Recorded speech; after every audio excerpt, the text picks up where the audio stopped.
Hello, everyone. Welcome to our weekly discussion series that's hosted by the Chaldean Cultural Center in collaboration with U of M Detroit Center, Unique Voices in Films, and CMN TV.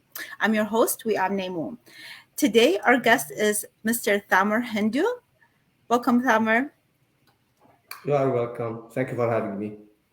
So Thamer is an accredited Iraqi civil engineer who managed and accomplished numerous buildings and road projects. He was appointed to complete construction projects in the heart of the archaeological site of the ancient city of Babel in the late 1980s. Being proud of the heritage and civilizations of his country that are recorded in texts of the Holy Bible, and for those reasons, the idea began to develop into the belief that God devoted him to the diligence work of producing his book, The Holy Bible and Archaeology of Mesopotamia, which I have here, and I had the pleasure of reading. People can see. So your book is available on Amazon. It's a very, very interesting book, Thamer. From the beginning, you start talking about your background in Iraq. And I thought that was very, very fascinating, especially the part where you worked on a project that started in 1989, where Saddam wanted to improve the ancient city of Babel. Can you share that experience with us, please? What was that project and what was your involvement in it? Yeah, as you mentioned, I was appointed to work for 2 consecutive years in the late 80s in the heart of the archaeological site in the ancient city of Babylon. And the name of the project was the first stage of improvement, the ancient city of Babel, followed by the second stage, the second year in 1989. But the third stage was deleted or declined due to the invasion of Kuwait by the Iraqi army. And instead, in 1991, we were like engaged in rebuilding the bridge of Al Jamhuriya, which is in the center of Baghdad. And after it was bombed by the Allied army led by the United States. And actually, after that, I was appointed to, this is my masterpiece in Iraq. This is the last thing almost before I departed. I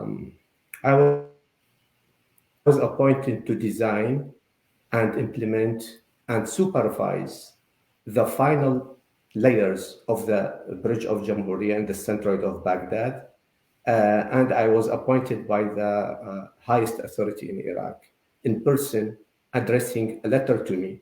And I was really happy with doing that. And this is like very brief things what happened to me while I'm doing this thing. But about the 2 consecutive years that I work in the archaeological sites.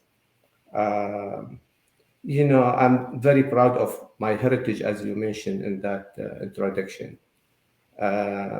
So when you see the procession road of the kings of Babylonia and you see the Nebuchadnezzar palaces at your left-hand side, which overlooking one of the branches of Euphrates River, and behind you there is a Babylonian theater, and on your left there is Marduk temple building, and you are in the middle with all of your native Iraqi archaeologists, and you work over there. Of course, I am proud of this heritage and civilization, knowing that Babylon is the first city among 4 cities when Nimrod in Genesis 10 built it as a foundation for the first empire on earth, Babylonia. So and before he go to Assyria to build another 4 cities. So it was Babylon, the first city, and then Erech, and then Akkad, and then Kalna. And Erech, everybody should know that Erech, it meaning Iraq, which is biblical Erech, and Uruk, it is the Babylonian previous name to Erech, and the modern name to it is Warka in Arabic. And the first, knowing that the writing is started 3,300 BC in that city, and we knew from the unearthed treasures that that's why the archaeologists after that they called it cradle of civilization, or the earliest civilization on Earth. That's why of course, I'm proud of my heritage, and I was so happy when I worked there, and very optimistic, and Yeah, especially when you work on your soil in your country. yeah, I mean, it sounds very beautiful. These are the places that we read about. We read about in the Bible, we read about in history books, and there you are in the middle of the whole environment. And to top it off, it's your, ancestral land. So that's very beautiful. At the same time, you were going through, there was things going on that were bringing damage to that site, and you had to witness that as well. And what was the damage that was being inflicted? Uh, well, um, well, the damages. Let me tell you something. Because you Uh, mentioned them on two occasions where it happened while once I Saddam. witnessed. I witnessed something. Yeah. There is, if I'm talking, saying what is the damages over there, or there's another author talking about the damages or the improvement of the city, it's better to let the institutions and organization official to report that, because I don't want to say, okay, I'm native Iraqi, I'm talking about this. So I'm going to read just one sentence here. Great. I wrote in the page 31 of my book, the UNESCO previously declined to list Babylonia, or Babylon, city in Babylonia, as a World Heritage Site on the grounds that restoration and rebuilding work carried out there under Saddam Hussein had badly distorted the original archaeological site. And second, in page 31 my book, I wrote the UNESCO said in 2009 report that U.S. troops and contractors in Iraq inflicted extensive damage on Babylonian, driving heavy vehicles over sacred paths and bulldozing hilltops on what UN called unquestionably one of the most important archaeological site in the world. The most important archaeological site in the world. This is what was reported from Reuters, UNESCO, and United States institutions and organizations. So the damage caused by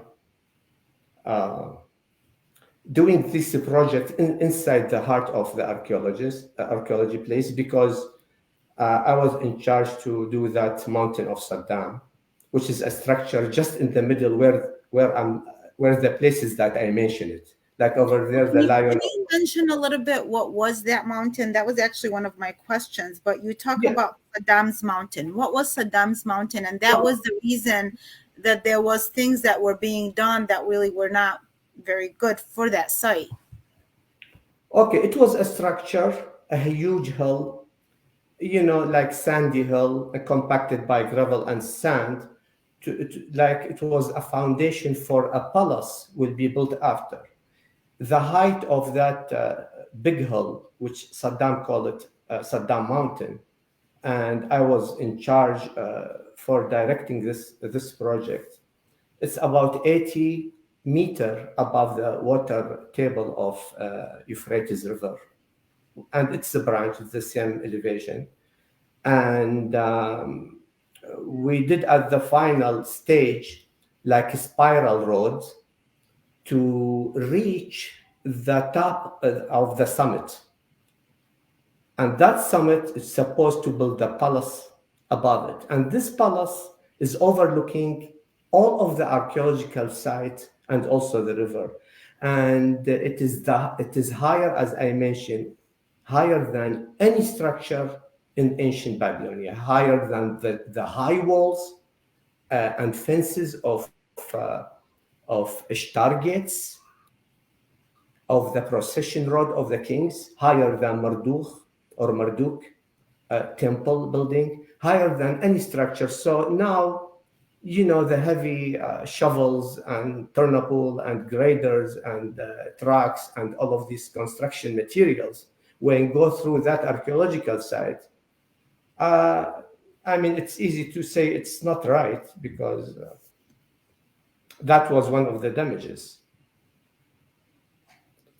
That's what I'm like that I mentioned exactly what it is. I don't want to go through Yeah, details. you go through details. That's why it's really great if anybody's interested in this topic, Yeah. to read the book, because you go into great detail. But it's, it must have been very difficult though when you're there and you're realizing what's happening, but you really can't voice yourself, correct? You're just kind of, everybody has to just kind of be on board with the process. Well, look, when I was working at that place, like maybe 20 feet on my right side, there is a road. They call it the procession road of the kings. It started from Ishtar Gate. This is one. That's what's showing here. I just received it at the Christmas by my brother-in-law. They No, know and what I you wrote like, it right? No, I was thinking this gate through this opening, it go like a street. They call it the procession road of the kings, and go all the way to the river, to Euphrates River. Those layers, I was asking one of my native archaeology. I told him, why there is a layers of asphalt over there? What's going on? He told me, okay, we increase the elevation of those asphalt because the water table of Euphrates become increasing. And those king, every like Nabopolassar and Nebuchadnezzar, he came and he built another procession road and become like 7-8 layers. And by the way, proudly to say, after they took core, like as civil engineers, when we take a core test inside that asphalt, we see it is very parallel to the British specification. Iraqi engineers, they adopt the British specification for those material to execute this kind of like asphalt or concrete or whatever you cast over there, or the bricks. So when they test it, which was like executed before 600 or 500 year before Jesus Christ BC, they see it exactly parallel to the British specification. So that was amazing when I Wow. was. Yeah, I've never heard of One that. of the things. Well, another thing. One of the, as I mentioned, one time in my break, one of the Yugoslavian archaeologist, he was on the wheelchair pushed by his aide or his student. It tried to walk from the stand. He was prevented from the authority. So I let him in. And he said one of the places where Saddam built the palace, it represents the foundation of the Tower of Babylon, which mentioned in Genesis 11. So I told them, okay, you talk to me only, don't talk to somebody else. And he told me, thank you for having me here. But this is the truth. Still the Tower of Babel supposedly existed on Borseba. Borseba is 18 miles southwest of Babylon, and Babylon was larger than when you see only Babel, the city archaeological site. It go all the way to Hilla. It go like 20 kilometers from each side. So 18 kilometers southwest of Babylon city, the center, were one of the places where the Tower of Babel was built. So, with all this information that you witness and being part of this whole archaeology process and the biblical things that are associated, information that is associated with archaeology, and I guess this is what your book is mostly about, is that comparison. You talk about that between 1848 and 1876 from the Library of Ashurbanipal. There was the Epic of Creation that was recovered, and Ashurbanipal, actually. yeah, okay, and then Yeah. there was other, like a lot of other text that is similar to the stories in the Bible. So how can archaeologists help us achieve a better understanding of the Bible based Okay. on what they discovered? And some of the stories, wouldn't you say, have some contradictions or different information? Okay. Before we go to the archaeological part, I have to say something important. I will give an example on a brilliant writer. His name is Merrill Unger. Merrill Unger, he did the archaeology and the Bible, or actually his book was the archaeology and the Old Testament. He didn't mention the Bible as the New Testament and the Old Testament. And he relied on all of the texts of the Bibles to enable him to do the archaeological work. So, and the proof of that, Merrill Unger by himself, who published that book in 1954 in Grand Rapids, Zondervan, the publishing house. It is very familiar. It is in Michigan. That was in 1954. We knew that Merrill Unger by himself, he published the dictionary of the Bible, the great dictionary of the Bible. So he relied on all of the texts of the Bible to do his work. And actually, nobody can do this archaeology work unless profoundly study all of the texts of the Bible.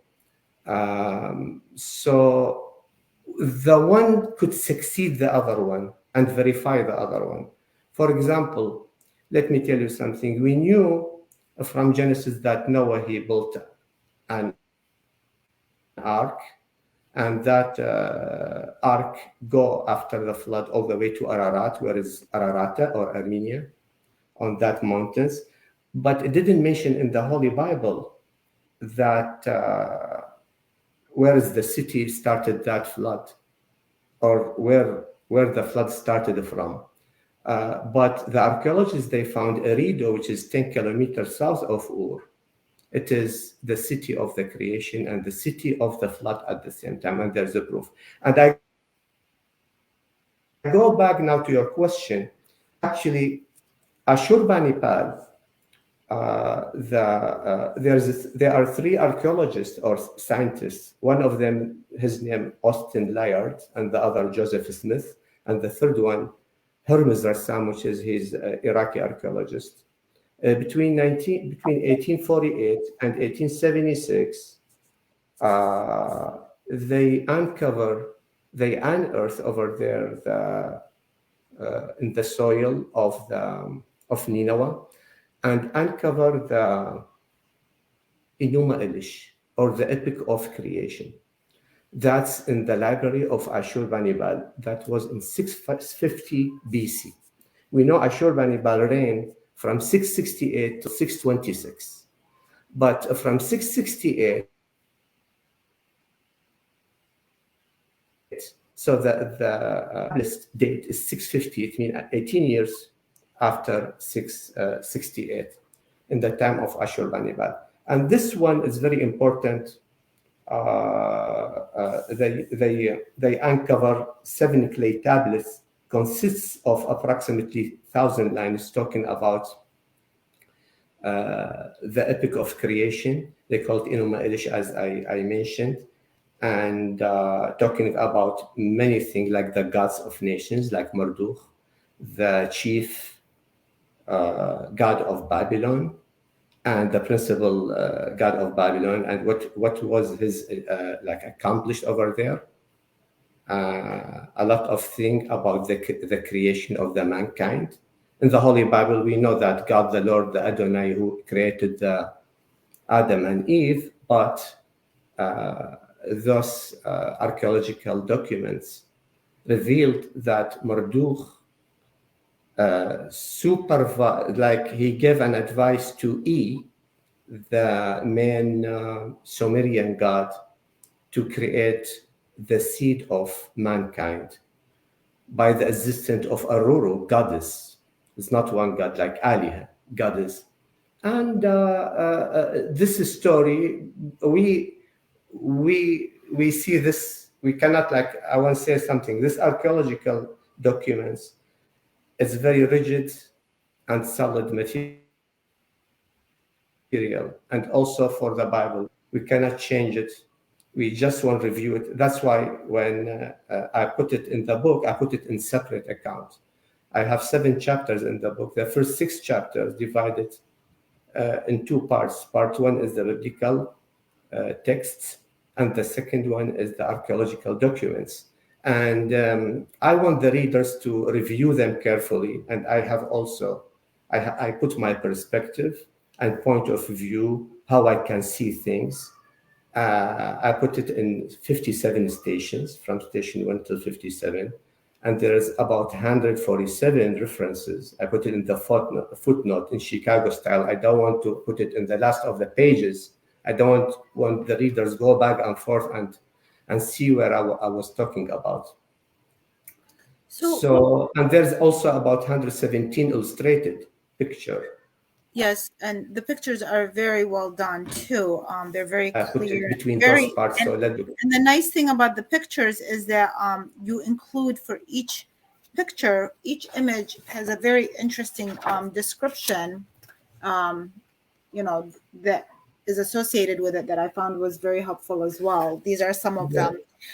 So what would you say, why is this book important? What was the purpose of this book? That I know that, how many years did it take you to put a book like this together? Well, the idea came like 15 years ago, from 15 to 18 years ago. And I was before archaeology, I keep on reading the verses of the Bible. And actually, even if you do this kind of book, the publisher asks you from where you adopt this information. They want to know. And it's not like anybody can write anything. We have only one Holy Bible, but there's versions of it. The Holy Bible started 1691 when King James authorized the Holy Bible. That's why they call it the Authorized Bible, or King James Authorized Bible. And after that, I adopted 3 or 4 references from the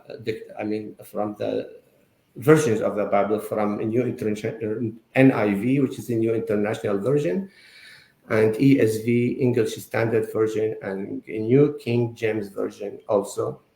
And all of these paragraphs are similar. The only thing, some of them, the paragraphs like talking, like literally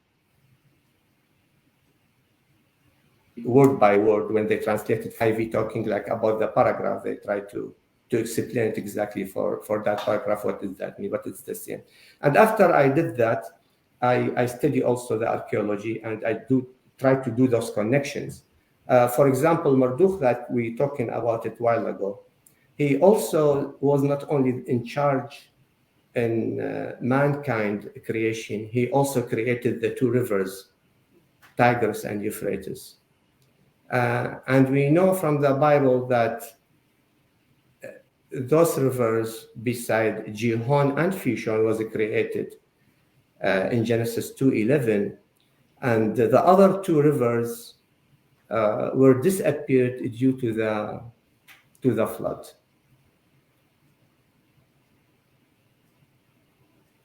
And that's me. I want to ask. So the purpose is, there is a lot. You cannot. You say one or two purposes, but as I said in the summary of the Bible, I said the Bible was the main reason to succeed the archaeologists, to know where is, for example, Ur of the Chaldeans, or where Abraham departed from to go to Canaan, to passing by Haran, for example. So they would not know the archaeologists unless they have those information from the Holy Bible. This is the important part of this. And also, when, as I said, the archaeologists verify that the Holy Bible is right. So this is the important of it. The So one verify the other. I have a question. So you emphasize, when we've talked before, and even today earlier, you were talking about the name Iraq, where it came from, and how it was Mesopotamia and the meaning of that. And then you said the word Iraq came from Uruk, and I'm wondering then, how come over the years, when I've really tried to research this, and there's a lot of misinformation or different information saying that they don't know the roots of that word, or that the root is that uh, means roots. Iraq means roots, and that's where they got it from. Why isn't there enough information about where the name, and why was it changed from Mesopotamia? I know it was during the British period, but I'm really curious about why isn't there enough information about the roots of the word Iraq? Okay, no, actually the ancient name of Iraq is Mesopotamia, and who called that name is the Greek. And the proof, I don't want to go something outside the Holy Bible. The proof in Acts in the New Testament, Stephanos, which is Stephen, he wrote that our God appeared to Abraham while he was still in Mesopotamia before he departed to Haran. So he put separation between this place and the other destination. And from there we knew that Mesopotamia meaning exactly, literally mean from two words, mesos, which is in the middle of, and Potamos, which is rivers. So Mesopotamia. And because if you look at the map of Iraq, you see about 200 archaeological sites between Nineveh and Babel, all the way to Fao, or to the Gulf of Persia, Gulf of Al-Khalij, or Al-Khalij al-Arabi. So you will see that he was distinguished that word, saying is Mesopotamia. So it is not the Assyrian, they call it, not the British, they call that name, but the Greek. And the proof that was 34 AD when Stephanos wrote in Greek in the New Testament, and he called that Right, but ancient Iraq. it was the British that changed it to Iraq, correct? No, the British, they didn't. It's still, you can say, we can say Bilad Ma Bain al-Nahrain, we can say Iraq, but Iraq is not the British they call Iraq. As I mentioned, it is from Erech, E-R-E-C-H, and it is the biblical name of Uruk, U-R-U-K, which is the old Akkadian or Babylonian expression. And the new one is Warkab.